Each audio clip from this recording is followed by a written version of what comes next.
इदम श्री सद्गुरुवे नमः। जन्म शताब्दी पुस्तक माला 92। परिष्कृत मन स्थिति ही स्वर्ग है। परम पूज्य गुरुदेव हमें एक ऐसे स्वर्ग की ओर ले जा रहे हैं जिसके लिए हमें मरने की आवश्यकता नहीं है। सोचो कितनी बड़ी गुड न्यूज मिली हमें आज कि मरे बिना भी स्वर्ग अनुभव किया जा सकता है। अब स्वर्ग कोई टेंजिबल घर नहीं है, कोई टेंजिबल वस्तु नहीं है कि अच्छा ये देखा और ये स्वर्ग है। स्वर्ग भीतर बस रहा है, ये गुरुदेव हमें समझाना चाह रहे हैं कि ये एक अनुभव है, ये एक एहसास है, ये एक अनुभूति है। स्वर्ग और नर्क भी एक अनुभव है, एक एहसास है। जब हम मोहों के चक्कर में, मोहों के जाल में उलझते हैं और रोते हैं या ईर्ष्या में फंस जाते हैं और भीतर एक जलन अनुभव करते हैं, तो वो जीता जागता नर्क ही तो है। जब मोह, आसक्ति, लोभ, अहंकार हमें घेर लेता है और हमें कचोटता है कि हम क्या कर रहे हैं, ये नहीं, सुकून नहीं आ रहा, शांति नहीं आ रही, कोई हमारा कहना माने। So many emotions are there जो हमें नॉट सो हैप्पी फील कराते हैं, मतलब हमें अंदर तक ड्रेन कर देते हैं। कुछ इमोशंस ऐसे होते हैं जो मानव मन में जन्मते हैं, जन्मते तो वो मोह, आसक्ति, देह भाव, जीव भाव के कारण है, पर वो हमें पूरी तरह ड्रेन कर देते हैं, हमारी संभावनाओं को खत्म कर देते हैं, हमें एंजाइटी, डिप्रेशन अनुभव करा देते हैं, बीपी, कैंसर, टीबी जैसी बीमारियां करा देते हैं। ये क्या है? ये जीते जी नरक ही तो है। और ये नरक, कोई इस नरक, मजे की बात ये है ना, और दर्द की बात ये है कि इस नरक को कोई देख नहीं सकता। जो हो रहा है वो एक देह में घटित हो रहा है और हम किसी को समझा नहीं सकते कि what pain we are going through. और हर मानव उस पेन से होकर गुजर रहा है, बशर्ते उस पेन से बाहर निकलने का रास्ता उस पेन में ही छुपा है। दर्द में हमेशा, दर्द के नींव में दवा छुपी रहती है। अगर हम उस समय स्थिर हो जाएं, शांत हो जाएं, मैं क्या हूं और गहना कर्मणो गति, गुरुदेव की ये दो किताबें समझ लें, तो हम अपने आप से प्रश्न करेंगे कि मैं एक आत्मा हूं, ये दर्द हो किसे रहा है, इस दर्द की नींव कहाँ है, इस दर्द की जड़ कहाँ पर है, ये दर्द जन्मा क्यों। और जैसे ही हम बार बार अपने आप से प्रश्न करेंगे और पर चिंतन हटा देंगे, जिस व्यक्ति विशेष के कारण ये दर्द आया है वो केवल हमारे जीवन में एक भूमिका निभा रहा है, थोड़ी देर के लिए उसको असाइड करेंगे और उससे कहेंगे, भाई आंख बंद करके, भाई तुम यहाँ बैठो, बहन जी आप जो भी, आप यहाँ बैठिए। मैं मानता हूं कि इस समय इस दर्द का दोषी मैं आपको बता रही हूँ, बट मैं ये भी जानता हूं कि आप दोषी नहीं है। इसलिए फिलहाल के लिए आप थोड़ा साइड हो जाओ, जरा मैं अपने भीतर उतर जाऊं। हम जैसे ही उस पर चिंतन को हटाएंगे, जैसे ही दोष दृष्टि से मुक्त होकर आगे बढ़ेंगे, अपने भीतर उतरेंगे, समझ लो हमको अभ्यास प्रयास के साथ समय नहीं लगता, मंत्र की शक्ति के साथ, भावनाओं के साथ उस दर्द की नींव मिल जाएगी। और जैसी वो नींव मिलेगी हमें समझ में आ जाएगा, अरे ये क्या, ये छोटी सी बात पर हम गुस्सा हो गए, हम क्यों चाहते हैं कि सामने वाला हमारे अनुसार चले, हमारा कहना माने, ये तो हमारी ही आशा अपेक्षा थी। तो ये नर्क ही है। लेकिन और कलयुग क्या है? कलयुग ये नर्क ही तो है, एक मैनिफेस्टेशन ऑफ नर्क ही कलयुग है, और तो कुछ भी नहीं है। काली सोच कलयुग है, स्वार्थ सोच कलयुग है। सतयुग क्या है? सच्ची सोच, धर्म की सोच, जीवंत सोच, सबके मंगल का भाव, ये सतयुग है। तो गुरुदेव कह रहे हैं कि बेटे, जब तुम अपने अभावों को काउंट करना बंद कर दोगे और अपने भीतर की संभावनाओं को जानोगे, ग्रैटिट्यूड की एनर्जी पर शिफ्ट हो जाओगे। अच्छा, थैंकफुलनेस और ग्रैटिट्यूड में अंतर होता है। थैंक यू औपचारिकता होती है, thank you so very much, ये हमें बचपन में स्कूल में रटवा दिया गया है। और हम अगर सोचते हैं कि थैंक यू और ग्रैटिट्यूड एक ही बात है, नहीं, दोनों एक बात नहीं है, दोनों अलग अलग बात है। Thank you is just a topping, gratitude is a attitude of life. Gratitude ऐसा है जैसे आंख देखती है, कान सुनते हैं, ऐसे हृदय ग्रैटिट्यूड की एनर्जी पर जीता है। हृदय की धड़कन कृतज्ञता है, हर धड़कन से आभार निकलना कृतज्ञता है। Gratitude is a attitude of life. Gratitude एक नेचर है, एक स्वभाव है, आत्मिक आत्मिक स्वभाव है। जो आत्मा के निकट आता चला जाएगा उसे ग्रेटिट्यूड फील होगा। कृतज्ञता की एनर्जी सबके लिए समभाव होगी, सबके लिए बराबर होगी। ऐसा नहीं होगा कि इसके लिए ग्रेटिट्यूड ज्यादा, उसके लिए कम। सामने वाले के व्यवहार के आधार पर अगर मेरे कृतज्ञता का पैमाना ऊपर नीचे हो रहा है तो ये थैंकफुलनेस की एनर्जी, कृतज्ञता की एनर्जी कतई नहीं है। थैंकफुलनेस की एनर्जी ये कैसी है? एक मेड आई हमारे घर, काम किया, उसने बड़ा अच्छा काम किया तो हम thank you thank you thank you करते हैं। थैंक यू दीदी आप कितनी अच्छी हो, थैंक यू दीदी आप इतना बढ़िया काम करती हो। अब उस मेड ने 6 महीने काम किया, उसके बाद कुछ पैसे चुरा के और निकल गई, तो हमारी थैंक यू की सारी फीलिंग खो जाएगी। 6 महीने उन्होंने हमें कितना सपोर्ट किया सब खत्म हो जाएगा, और हम कहेंगे कितना किया ना इसके लिए। हमें तुरंत ये याद आ जाएगा कि हमने उसके लिए क्या किया, उसने कितना किया, ये सब भूल जाएंगे। ये क्या था? ये केवल ऐसा था, देने का लेना, बिजनेस, एक इनडायरेक्ट बिजनेस चल रहा था। और थैंक यू की फीलिंग वही है, हमारे अंदर से उन लोगों के लिए थैंक यू निकलता है जिन्होंने हमें टेंजिबल, इमोशनली, मेंटली या फाइनेंशियली कुछ कंट्रीब्यूट किया, और फिर वही लोग साथ देना छोड़ दें, तुम कहेंगे कितने बुरे हैं, पहले तो बहुत अच्छे थे, हम तो वहीं के वहीं रह गए। तो थैंक यू की energy is just a flavour. Contribute करती है या नहीं करती है सबको अपनी अपनी कॉपी जांचनी पड़ेगी, पर कृतज्ञता की एनर्जी प्राण है, शक्ति है। आत्मा की शक्ति है। कृतज्ञता किसी हाल में कोई आपके लिए कुछ भी करे, कृतज्ञता संत हृदय को जगा देती है। इतना जबरदस्त भाव है। इस मानव देह का सबसे खूबसूरत एनर्जी अगर है तो वो कृतज्ञता की एनर्जी है, थैंक यू की एनर्जी है। सांस सांस में थैंक यू, हर चीज के लिए थैंक यू। वो हाथ में पानी का ग्लास आया तो थैंक यू, उस ग्लास को थैंक यू, जिसने दिया उसको थैंक यू, कैसे अवेलेबल हुआ उसको थैंक यू। कृतज्ञता पर कोई शिफ्ट हो जाए ना तो उसके जीवन में इसी क्षण स्वर्ग आ जाए, इसमें कोई संशय नहीं है। और कृतज्ञता एक मना स्थिति है, क्योंकि दिल की धड़कन है ना, स्वभाव है ना, तो ये एक मना स्थिति है जो इंसान को हर परिस्थिति से बाहर निकाल देती है, कितनी भी कठिन परिस्थिति हो। गुरुदेव इस पिछले पैराग्राफ में हमें यही बता रहे थे कि आप उन लोगों को नहीं देखते जिनके पास खाने को अन्न नहीं है, किसी दिन नौकरी मिल जाती है, किसी दिन नौकरी नहीं मिलती। कैसे मुकाबला करें जीवन की परिस्थितियों का। जो लेबर क्लास होती है, जो लोग होते हैं, उनकी तो रोजी रोटी, उनकी तो अर्निंग भी फिक्स नहीं होती है। उन्हें कब क्या मिलेगा उन्हें नहीं पता होता कि आज दिहाड़ी मिलेगी या नहीं मिलेगी। अगर मान लो कोई काम कर रहा है और बारिश पड़ जाए और उसकी दिहाड़ी बारिश पर इम्पैक्ट पड़ जाए, तो प्रकृति मतलब so many things are there to understand कि हम कितने ब्लेस्ड हैं। तो कृतज्ञता की एनर्जी पर शिफ्ट हो जाएंगे तो वो मैजिक अध्यात्म का घटित हो जाएगा। और ये सबके लिए हमेशा 10 आउट ऑफ 10, कृतज्ञता हमेशा 10 आउट ऑफ 10 रहेगी। इसमें आप ऊपर नीचे हो ही नहीं सकता, पॉसिबल नहीं है। आंख से थोड़ा कम दिखे तो चलेगा क्या, हमें ओके हो जाता है, थोड़ा तिनका ही तो गिरा है चलेगा हमें। तिनका गिरते के साथ ही आंख से पानी बहना शुरू हो जाता है। जब तक आंख से वो तिनका बाहर ना आ जाए, पलक का बाल भी गिर जाए आंख में, तो जब तक वो बाहर ना आ जाए हम बेचैन हो जाते हैं।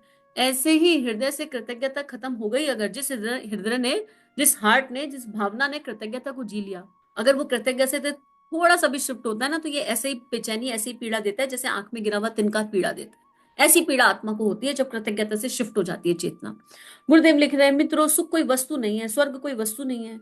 लोगों के देखने का दृष्टिकोण का नाम ही सुख है। लोगों का ख्याल है कि जिनके पास धन है, संपत्ति है, नौकर है, चाकर है, कार है, बंगला है, वही सुखी होते हैं। नहीं, यह बात गलत है। हमारी संपत्ति वाले लोगों से हमारा संपत्ति वाले लोगों से बहुत मिलना जुलना रहा है। गुरुदेव बता रहे हैं अपना एग्जाम्पल। संपत्ति वाले सामान्य व्यक्ति की अपेक्षा और बहुत ज्यादा दुखी और परेशान नजर आते हैं। केवल हमें मालूम पड़ता है कि ये लोग सुखी हैं। हम भी वही चीज पाने की कोशिश करते हैं, नकल करते रहते हैं। लेकिन जब इनका दिल खोलकर देखा जाए, तो समझने की कोशिश की जाए, तो इन्हें सामान्य आदमी से भी दुखी पाते हैं। और ये अनुभव तो यहाँ पर भी है। इतने भाई बहन आते हैं कभी कभी, और रुपए पैसे की कोई कमी नहीं है, पर सुकून, शांति, आनंद नहीं है। बच्चों को जेंटलमैन बना दिया, बच्चों पर बहुत पैसा खर्च किया, हॉस्टल में भेज दिया, आउट ऑफ इंडिया की पढ़ाई करा दी, जाने जाने क्या क्या बच्चों के लिए किया, लेकिन बॉन्ड नहीं है बच्चों के लिए।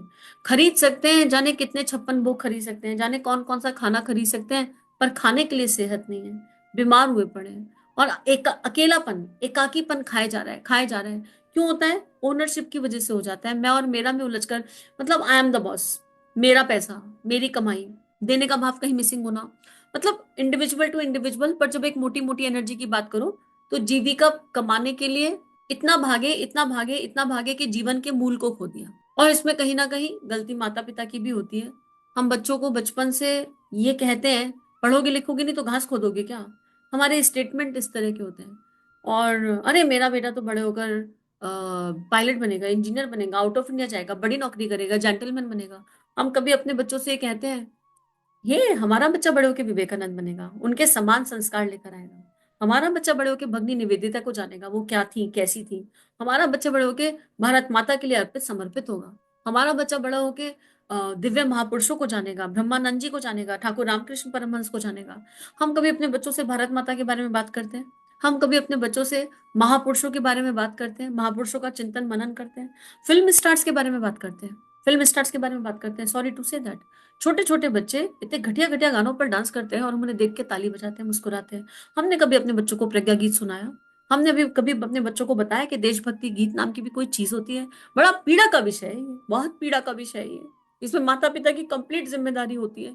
लेकिन अब तो जाग जाए माता पिता। अगर आप माता पिता नहीं बने अभी तक तो सौभाग्य है आपका। अगर आपका बच्चा अभी छोटा है तो सौभाग्य है आपका, अभी ठीक कर लीजिए इस चीज को। सूक्ष्म से भी चीजें ठीक की जा सकती है, सूक्ष्म से भी ठीक चीजें ठीक की जा सकती हैं।